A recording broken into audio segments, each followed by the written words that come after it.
امیلونه په لاس دا ځوانان د هغو مجاهدینو په انتظار ولاړ دي چې د ډیورنډ فرضي کرښه کې د پاکستان خلاف انتقامي بریدګر عملیات وکړل. په دې جشن کې ولسونو په پراخه کچه ګډون کړی چې دفاعي ځواکونه یې وستایل او د دوی غاړو ته یې ګلونه واچول.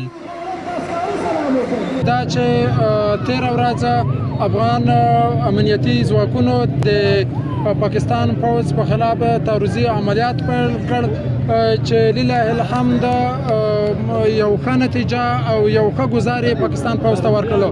نن ورځ خوستي ولسونه په سرګردان چوک کې د هغو امنیتي ځواکونو دپاره جشن نیولی و، د دوی په غاړو کې امیلونه ور واچول، هرونه ور واچول. دا هر څه د دې څرګندونه کوي چې دلته نظام د ولس څخه دی او ولس د نظام څخه دی. نو دا د یووالي او اتفاق اتحاد نړیوالو ته یو ښه انځور دی.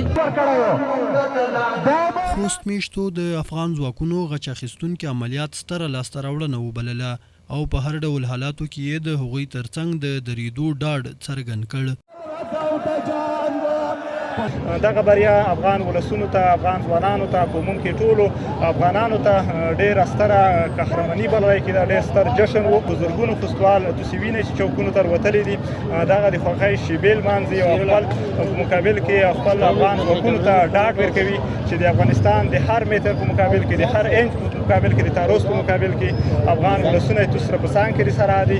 دا چې زموږ اتلانو د فرضي کرښې تر څیرمه هغه په اتو سرحدي ولایاتو کې په میړانه سره خپل اتلولي وښوده. دا د په خوست ولایت کې هم زموږ د خوست ولسونو په ډیر جوش او ولولو سره د امنیتي ځواکونو ستاینه وکړه او دوی ته ډاډ ورکړ چې په هر حالت کې موږ در سره ولاړ یو او دغه ستاینه د دوی لپاره انرژي ورکوي او مورال یې قوي کوي تر څو د هېواد او د دغې خاورې څخه دفاع وکړي. امنیتي ځواکونه بیا وایي دا ملاتړ او هڅونې دوی لا پیاوړي کوي چې د خپل ولس او هېواد د خاورې ساتنه وکړي.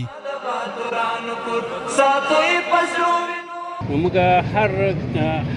هر قربانۍ ته چمتو یو او هر چا ته غاښمتونکی ځواب ورکول د هر دښمن ته. یو دښمن ته موږ سره نه ټیټوو نه ټیټ کړی ده. موږ خپلو عمراو ته متحد یو، خلکو ته موږ دومره ډاډ ورکوو او دا هم ثابته کړې هم ده څو پوج د موږ روح په تن کې موږ به تر اخرې سلګۍ پورې له خپل دښمن سره جنګېږو او هېڅکله به پرېنږدو د دښمن چې د موږ په ولس باندې تېری وکړي یا ظلم وکړي یا ناروا وکړي. دغه جشن له خوست ورهاخوا په پکتیا، پکتیکا او ځینو نورو ولایتونو کې هم ترسره شو چې موخه یې د سرحدي ځواکونو ستاینه وه. احسان الله باور، حریت راډیو، خوست.